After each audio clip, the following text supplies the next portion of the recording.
My sister-in-law, Amanda's cheerful voice rang from my phone as I scrolled through her latest Instagram post. My hands shook with anger as I watched her video. She made it look like she had been by my son Oliver's hospital bed the whole time, watching over him with love. The truth? She had only been there for 15 minutes, just enough to take pictures and videos, while I had spent the last 3 days sleeping in an uncomfortable hospital chair, exhausted and worried sick. My name is Sophie Turner, and at 34 years old, I'm watching Amanda use my 8-year-old son's severe asthma attack to gain fame on social media. Being an aunt means being there through the hardest times. Amanda's voice played over the video as she posed next to Oliver's nebulizer. Little warrior Oliver is fighting so hard, and Auntie Amanda won't leave his side. #prayers for Oliver, #family first, #aunt life. I turned off the video, my stomach twisting. She had posted it an hour ago, but she hadn't even been at the hospital since yesterday. Meanwhile, I hadn't left Oliver's side once. My clothes were wrinkled, my hair was a mess, and I had dark circles under my eyes from no sleep.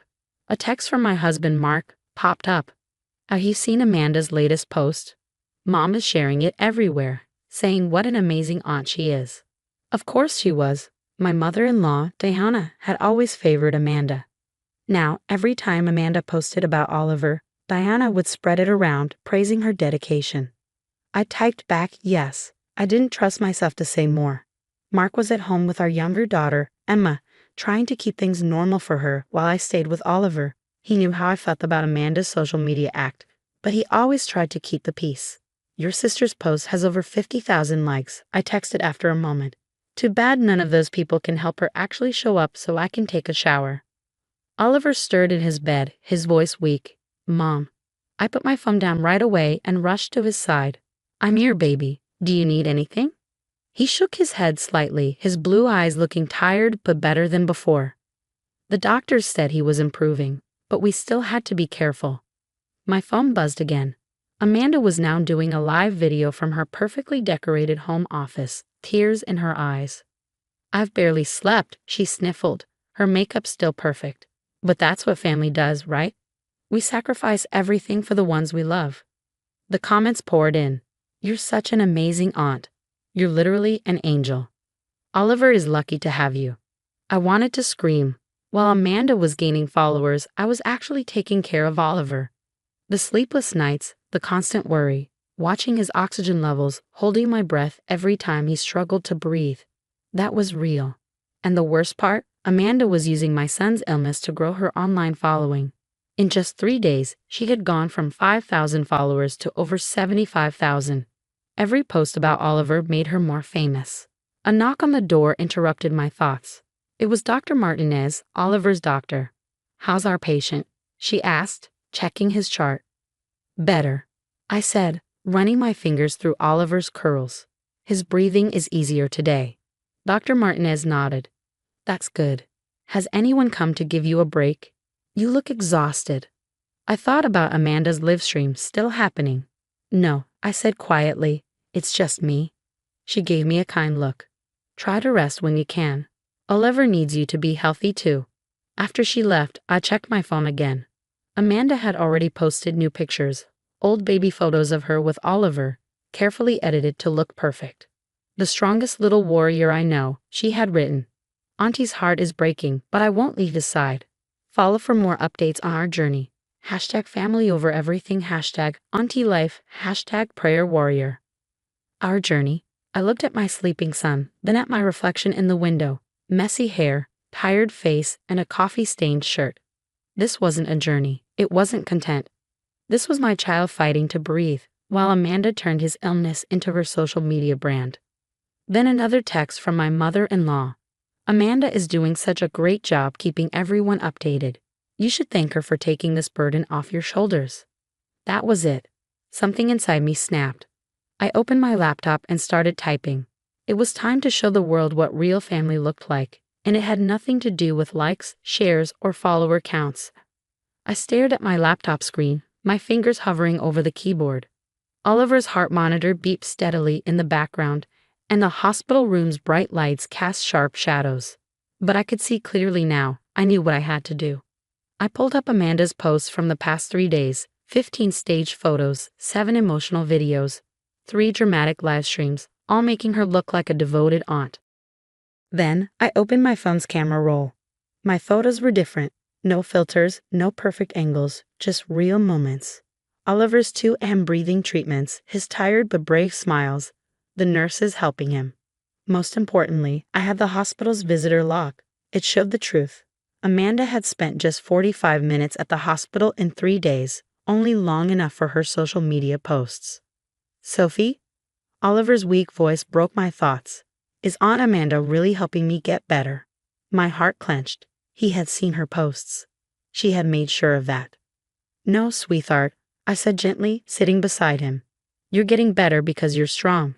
And because of the doctors, the nurses, and the people who are really here with you. He nodded, squeezing my hand. I just thought, maybe she cared more now. That was it. My decision was made. I opened my social media account and typed, a story about real family, no filters, no music, just the truth. First, I posted the visitor log, proving Amanda's short visits. Then, my real photos, ones that showed the hard moments, the sleepless nights, the reality of caring for a sick child. Real family, I wrote, doesn't need an audience. Real family shows up in the hard moments, not just the photogenic ones. I added screenshots of Amanda's monetized posts, her sponsorship deals, and the merchandise line she had launched using Oliver's illness. My hands shook as I hit post, but I felt lighter. The reaction was immediate. My phone buzzed nonstop. People who had believed Amanda's devoted aunt act were shocked. They started questioning her. Did you think this through? Mark texted. You know how Mom will react. As if on cue, my mother-in-law called. I let it go to voicemail. I already knew she would tell me I was being unfair, that Amanda was just trying to help, but I wasn't the one dividing the family. Amanda had done that when she used my son's illness for attention.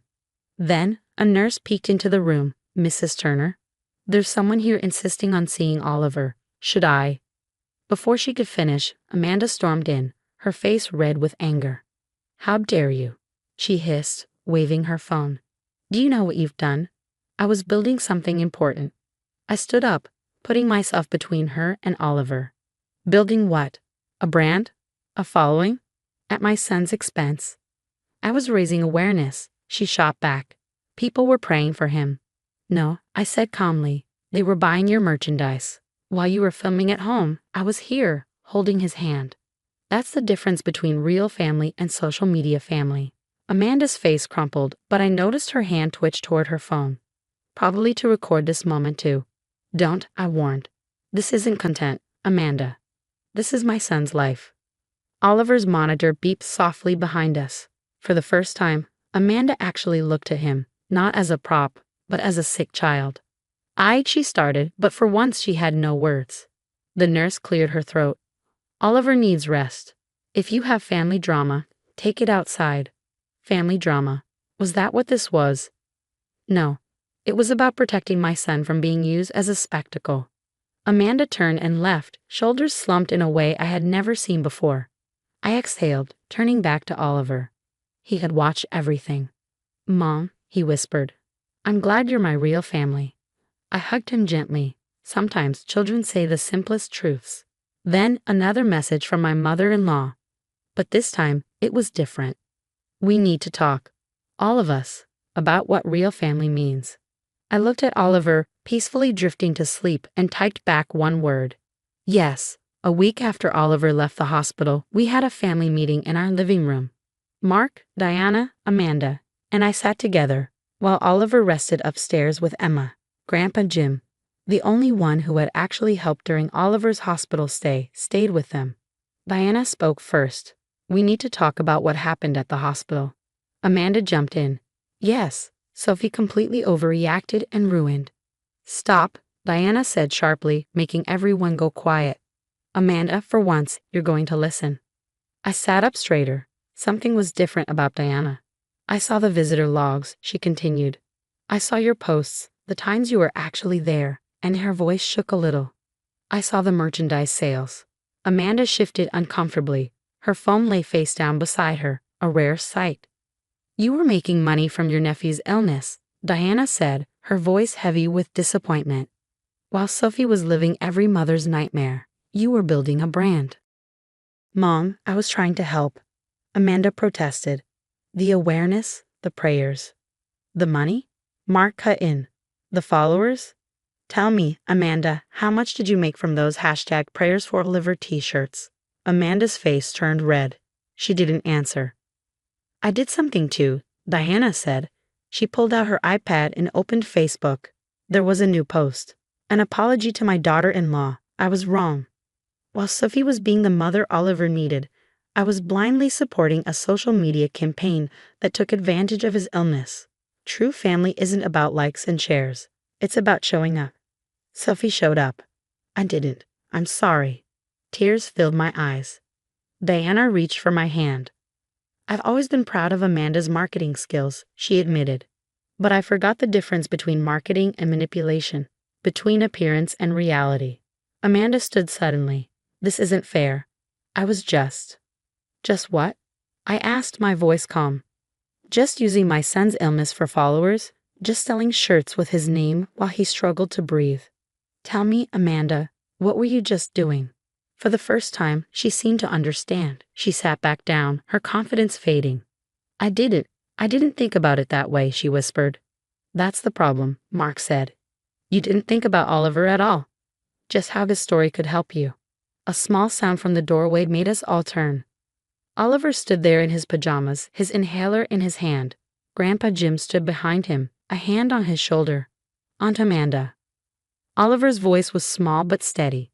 My friend Tommy at school saw your videos. He asked if you made money from me being sick. I didn't know what to say. Amanda's face crumpled. This time she wasn't crying for the camera. Oliver, I'm so sorry, she choked out. I was wrong. So wrong. Oliver walked over and hugged her. It's okay. But maybe next time you can just be my aunt. Without the camera. Amanda nodded, holding him tight. Over his shoulder she looked at me, her eyes full of real regret. I'll delete everything, she said. The posts, the merchandise site, all of it. And she hesitated. I'll donate the money to the hospital's pediatric asthma program. It was a start. That night, after everyone left and the kids were asleep, Mark and I sat on our porch swing, the same place where Amanda had once staged her worried aunt photo shoot. Think anything will change? I asked. Mark squeezed my hand. Mom's already different. And Amanda, well, she hasn't posted in hours, which might be a record. I laughed softly, then I grew serious. I just want Oliver to know what real family means. He does, Mark said. Because you show him every day. My phone buzzed. A text from Diana. Lunch tomorrow? Just us, no phones allowed. I smiled and typed back. I'd like that. Sometimes it takes a crisis to show what really matters. And sometimes love isn't found in perfect, filtered moments, but in the messy, unedited reality of real family. Upstairs, Oliver's breathing monitor beeped softly, but this time the sound didn't fill me with fear. It reminded me that we had gotten through this together. As a real family.